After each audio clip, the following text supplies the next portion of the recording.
going green. It's something we all know we should be doing. Right. But it's like overwhelming. Where do you even begin? Luckily, we found this really cool article. Cool. It's from Green Match.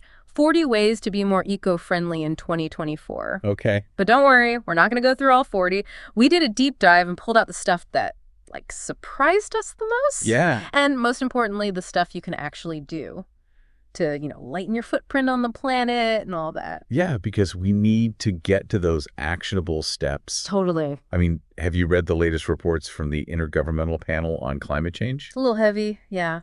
Not exactly uplifting bedtime stories. No kidding. The article actually mentioned that by 2050, get this, emissions from people living in cities, and that includes all the things we buy, obviously could double. Yeah, it's intense. Intense is a good word for it. Yeah, but the good news is, well, it's not really good news. Right. But the article doesn't just point out the problem, It talks about what we can do, especially how much power we have when we band together. Right. And it all starts at home. Okay, so home, sweet, sustainable home. What's that even look like? Well, the article spends a lot of time on home improvements. Things like getting solar panels, which, by the way, are not as out of reach as people think. Really? Solar panels? I always thought those were for, tech millionaires. Not anymore. The tech is way better, and there are these government incentives to make them more affordable. Plus, you got to think long term. Okay. The article said that the average UK household could cut a whole ton of carbon emissions every year just by switching to solar. Wow. That's like, what, taking a small car off the road? Just from your roof, yeah. Wild. Okay, that's amazing and everything, but what about people who rent? Right. Or people with a tighter budget? Is it even worth looking into solar? It's worth checking out for sure. But even if solar panels are out of the question right now, the article also mentions things like solar batteries, which are becoming more and more common. Imagine energy independence powered by the sun. Very cool. Right. But to be honest, solar still feels like a huge step. Are there smaller, less intimidating things we can do around the house? Totally. The article's got you covered there, too. It really emphasizes that even small changes can make a big difference in your energy bills. Okay. Like, for example, smart thermostats. Oh, okay. You just install it, and then it learns how you use your heating and cooling, and then it just adjusts everything automatically to use less energy. So it's like a little brain for your house. Basically, a little energy-saving brain, and it actually works. The article mentions this study where people who used Nest, that's a popular brand of smart thermostat, saved, on average, 16.5% on their energy bills. Wow. Small change, big impact. Okay, that's something I can get behind. No major renovations required. So we've talked about solar and smart thermostats, but I know the article mentioned a bunch of other home improvement tips too, right? It does. 17, to be exact. 17! But the biggest takeaway is that there really are options for everyone. Whether you're ready for a full-blown eco-makeover or you're just starting to think about sustainable living. Okay, 17. Well, we might not have time to break down all of those today, which actually brings us to another point the article makes. It's not just about our homes. Right. It's about looking for eco-friendly options in, every part of our lives. Absolutely. The article called it little things that add up. Okay. And believe me, they do. All right, so let's get into some of these little things. Hit me with an actionable tip. What was the first one that stood out to you? Honestly, the one about washing our clothes less was a big one for me. Oh, that's interesting. I'll be honest. I'm pretty guilty of overwashing my clothes.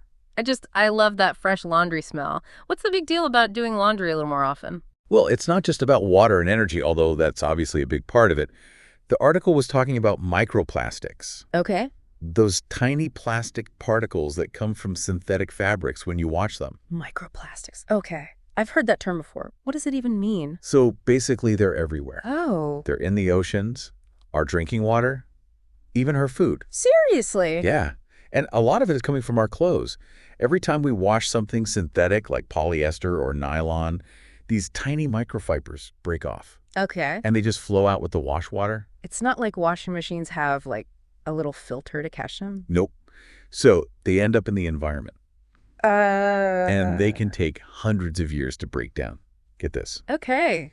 There was this study that found just one load of laundry can release hundreds of thousands of these microfibers. Hundreds of thousands from one load of laundry. Okay, that's way more than I thought. Yeah. I guess that fresh laundry smell isn't so innocent after all. It makes you think, right? Yeah. It just goes to show how even small things like washing our clothes less can have a ripple effect. It goes back to that reduce, reuse, recycle. Right. Reducing what we use and waste is always the best place to start. Okay, so maybe I can hold off on washing that shirt I wore once. We'll see if it passes the sniff test. The sniff test, yeah. Speaking of reducing waste, though, the article also mentioned food waste. And I will admit, I am so guilty of throwing out wilted lettuce and leftovers I forgot about. So, why is food waste bad for the environment? Well, think about everything that goes into producing the food we eat. The water, the land, the energy. Right. And when we throw food away, we're basically throwing all of that away, too. It's a huge problem. The UK alone produces a mountain of food waste every year. How much? Enough to fill Wembley Stadium 6 times over. Wembley Stadium. 6 times. Yeah. That's a lot of wasted food. It is. I'm starting to feel a little guilty about my contribution to that mountain. Well, we all play a part. But the good news is there are easy things we can all do to make a difference. Like what? Give me some actionable tips. I gotta shrink my contribution to that Wembley-sized trash pile. Well, for starters, the article suggests planning out your meals for the week. Oh. So you only buy what you'll actually eat. Makes sense. And don't be afraid to get creative with your leftovers. Okay. Like you could use that wilted lettuce in a soup or a smoothie instead of just tossing it out. Yeah, no more wilted lettuce casualties. I like it. It's all about being more mindful, making the most of what we've got. Become a leftover champion. Exactly. Okay, that's doable. What else is there? Oh, and before I forget, another good one from the article. Give away any food that might go bad before you go on a trip. So it doesn't just sit in your fridge and go to waste. Right, right. Yeah, I've totally done the whole fridge clean out after vacation thing. You feel so guilty. The worst. But food waste isn't the only thing we should be thinking about, right? What about energy? Like how much we're using? Totally. You read my mind. Okay, this one's for you. Are you ready to unplug some things? Well, I can't promise I'll unplug everything. I'm not perfect. Me neither. Okay, good. But the article talks about this really sneaky energy waster, and it's all those devices we keep plugged in even when we're not using them. Yeah. Like that phone charger that's always plugged in, and it's like warming up the outlet even though your phone's already charged. Okay, that is totally me. My bedside table is a charger graveyard, I'll admit it. I feel seen. But the thing is, all those little devices, even in standby mode, they're still using a bit of power. And it adds up. The article said it can cost people in the UK, like households, between 50 and 86 quid every year, just from those little standby lights. Whoa! I had no idea those little red lights were costing me that much. Okay, I'm convinced. Time to start unplugging. So what else? Give me more. Well, the article doesn't just focus on those individual things we can do. It also wants us to think bigger, beyond our own 4 walls. To think about our roles as consumers. Okay. And even more than that, as citizens. Okay, so how do we level up from unplugging our chargers to, I don't know, saving the planet? What does the article suggest? Well, they focus on 2 main areas, travel and how we use our influence at work and school. Okay. Which I thought was really interesting. Yeah, those are definitely 2 areas where I think you can feel like your choices are actually having an impact. So where do we even start with something as huge as travel, though? Well, they don't shy away from the hard facts in this article. Yeah. For example, they point out that all those airplane emissions, they could actually use up a huge chunk of the carbon budget we have left. Hold on, carbon budget. What is that, the total amount of carbon we can emit before things get really, really bad? That's exactly it. Yeah. It's that limit on carbon dioxide we can release before global warming goes past a certain point. Like that goal they set in the Paris Agreement to keep warming under 1.5 degrees Celsius. Right. So this carbon budget is all we've got to work with. And the article's saying that if we're not careful, all our flying is going to eat up a big part of it. Okay, wow. That's pretty intense. Yeah. But I mean, giving up travel altogether, come on, that feels impossible. Are we all just supposed to stay home and, I don't know, alphabetize our recycling bins? Well, they're not saying we have to become hermits or anything. Right. It's more about, being smarter about the choices we make when we do travel. Maybe we choose to do a staycation instead of flying across the world for a week. Right. Or we could explore places closer to home by train rather than hopping on a plane. That's a good point. And I've been hearing more and more about train travel lately. People are rediscovering it. And it can be so much more relaxing. You get to actually see the scenery and everything. Exactly. And let's be real, Yeah. airports are not exactly known for being relaxing. Right. The article also talks about ecotourism. Have you ever thought about like how your vacation affects the places you visit and the people who live there? That's an interesting question. I'll be honest, usually I'm just focused on finding the cheapest flights and a decent hotel, but I'm sensing that's not exactly the ecotourist approach. Well, not quite. Okay, then what is ecotourism? It's all about making sure your trip has the smallest impact possible on the environment and, the people who actually live in the places you're visiting. Okay, so it's about being a responsible traveler. What do ecotourists, actually do? Well, the article mentioned choosing tour operators and places to stay that are, really focused on sustainability Okay, and making sure they're supporting the local communities. got it. So it's like making sure your money is actually benefiting the places you go, not like contributing to problems or whatever. So it's about making conscious choices, even on vacation. What about those times when you absolutely have to fly, though? Is there anything you can do to still make it a little more eco-friendly? For sure. The article talks about carbon offsetting, Yeah.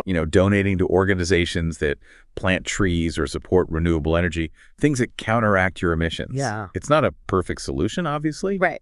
but it's definitely a step in the right direction. Okay, so we've talked about travel, being more mindful of our choices and all that. But what about that other area the article mentioned? Our impact at work or school?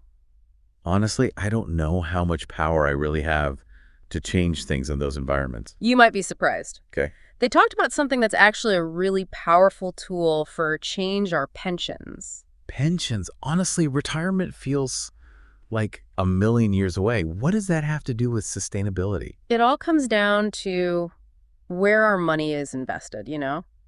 Did you know that pension funds, they're huge investors, and a lot of them are still putting money into fossil fuel companies? Wait, really? So my retirement savings could be funding the fossil fuel industry? Yeah, it's actually really common. I have no idea. But more and more people are realizing it and wanting things to change. The article talks about this whole movement towards ethical investing, Yeah. where people are saying, I want my money invested in companies that actually match my values, like sustainability and social responsibility and all that. So instead of just hoping your pension grows, you can actually use it to, help build a better future. Exactly. And the more people who demand that, the more those pension funds have to listen. Yeah. Eventually, they'll have no choice but to pull their investments from fossil fuels and put them towards something better. That's actually really empowering. But what about those of us who aren't at the pension stage of life yet? How can we make our workplaces or schools more eco-friendly? It's not like I'm in charge of the budget or anything. You don't have to be the CEO to make a difference. True. The article had a few ideas for that. Like, what about starting a green team at your work or school? A green team, like a Yeah. group of eco-warriors trying to make the office more sustainable. Exactly. It could be as simple as getting together, brainstorming ideas, doing like recycling challenges, or even just talking to the higher ups about adopting more eco-friendly policies. I love it. So it's about finding those little ways in, right? Those small changes that hopefully inspire other people to get on board too. Exactly. You got it. It's really amazing how many little things we can do every day to make a difference. Yeah. It's really about changing how we think. Totally. So we've covered a lot in this deep dive. We started with those small things we can do at home, being more aware of how much energy and water we're using and all that. And then we zoomed out and talked about some bigger stuff like travel and where our money's going. Right, right. And through it all, I think the biggest message from this article is that if enough of us make even small changes, it can actually make a real difference. Totally. It's that whole ripple effect idea. Exactly. And it brings us right back to that question we started with, that feeling of, okay, I want to be more eco-friendly, but where do I even start? For sure. Because it can be overwhelming. Totally. Hmm.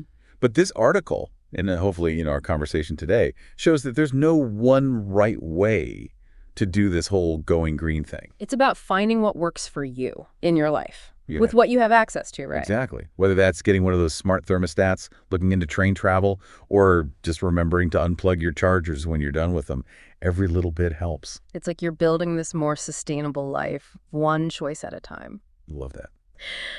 So as we wrap up this deep dive, what's one final thought we can leave our listeners with? Something to think about as they go off on their own eco adventures.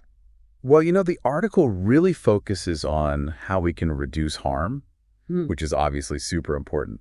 But I was thinking, what if we took it a step further? Okay, I like where this is going. Instead of just trying to, do less bad stuff, what if we focused on making choices that actually help the environment, you know? Ooh.